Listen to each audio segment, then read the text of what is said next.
আসসালামু আলাইকুম বন্ধুরা, আজ আমরা যাচ্ছি বাংলাদেশের সিলেট জেলার অন্যতম সৌন্দর্যের প্রতীক একটা পর্যটন কেন্দ্র দেখার জন্য। সেটা হলো জাফলং জিরো পয়েন্ট। আমরা সিরাজগঞ্জ থেকে এসেছি সিলেটের সেই জাফলং জিরো পয়েন্ট দেখার জন্য। শুধু আমরা দেখব না, আমরা ঘুরে ঘুরে আপনাদেরকেও দেখাবো। বন্ধুরা, আপনারা দেখতে পাচ্ছেন সামনে বিশাল উঁচু উঁচু পাহাড়ের মতো দেখা যাচ্ছে, ওটাকেই জাফলং জিরো পয়েন্ট বলে। আমরা প্রায় 40 থেকে 45 জন মানুষ সিরাজগঞ্জ থেকে এসেছি এই জাফলং জিরো পয়েন্টটা দেখার জন্য। শুধু আমরা আসি নাই, আপনারা দেখতে পাচ্ছেন অসংখ্য মানুষ এই জাফলং জিরো পয়েন্টটা দেখার জন্য আসছে। আসলে এখন পর্যন্ত আমরা সেই জিরো পয়েন্টেই আছি, কিন্তু মূল যে জিনিসটা দেখার জন্য যাচ্ছি সেটা হলো ঝুলন্ত ব্রিজ। ওই জাফলং জিরো পয়েন্টে পাথরের উপর দিয়ে একটা নদী বয়ে গেছে, পাহাড়ের নিচ দিয়ে যে নদীটা বয়ে গেছে সেই নদীটা দেখার জন্য। দেখতে পাচ্ছেন আমরা অলরেডি সেখানে চলে এসেছি। এটাকেই বলে জাফলং জিরো পয়েন্ট। পাহাড়ের দুই পাশ দিয়ে পানি এসে এটা একটা নদীর মতো বয়ে চলেছে।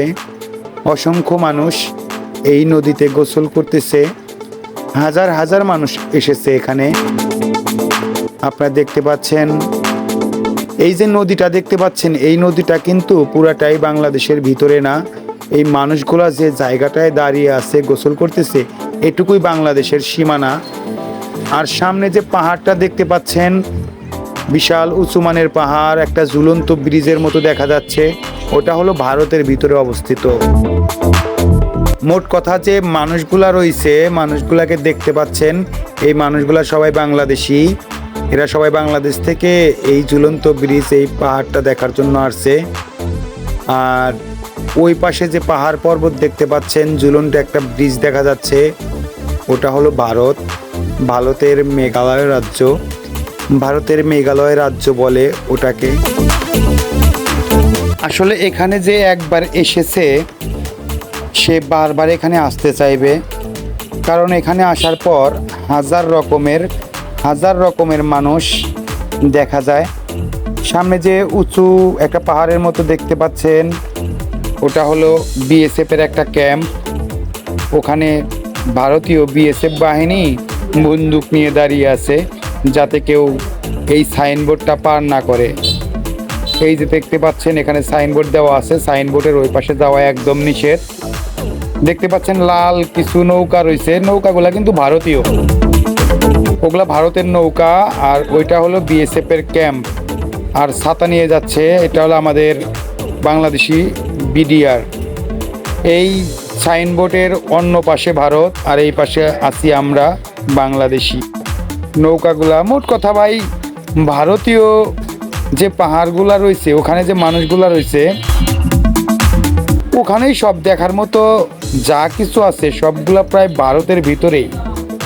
আমরা তো এখানে শুধু দূর দূরান্ত থেকে দেখতে পাচ্ছি, কিন্তু দেখার মতো যে স্থানটা সেটা হলো ভারত। নৌকার উপর দিয়ে যে সমস্ত মানুষ ঘোরাফেরা করতেছে তারা ভারতীয়। আমাদের এই বন্ধুটাই যে যাইতে যাইতে ভারতের ভিতর ঢুকে গেছে, আবার ফেরত আসলো, কারণ বিএসএফ আছে ওই পাশে। যদি দেখে তাহলে গুলি যদি নাও করে, অন্তত লাঠি দিয়ে তেড়ে আসবে।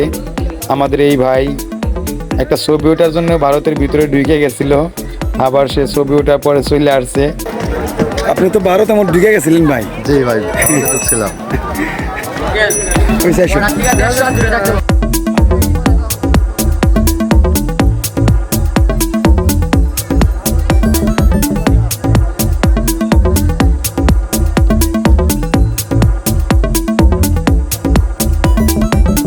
দেখতে পাচ্ছেন অনেকগুলো বাঙালি ছবি ওঠার জন্য হলেও এই সাইনবোর্ড পার হয়ে ওই পাশে যায়, যার কারণে আমাদের বাংলাদেশি বিজিবি সেই জায়গাটায় গিয়ে দাঁড়াইলো, যাতে কেউ যেন ওখানে আর যাইতে না পারে।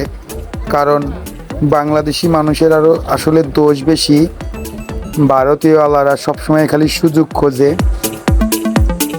যার কারণে বিজিবি ওখানে দাঁড়াইছে যাতে কেউ এই সাইনবোর্ডটা পার হতে না পারে। তো বন্ধুরা, আসলে আমার কাছে জাফলং জায়গাটা খুবই ভালো লেগেছে। তোমাদের কাছে কেমন লেগেছে কমেন্টে জানাতে পারো। আর ভিডিওটি ভালো লাগলে অবশ্যই চ্যানেলটাকে লাইক, কমেন্ট, শেয়ার এবং সাবস্ক্রাইব করে রাখবেন। ভালো থাকেন সবাই। আসসালামু আলাইকুম।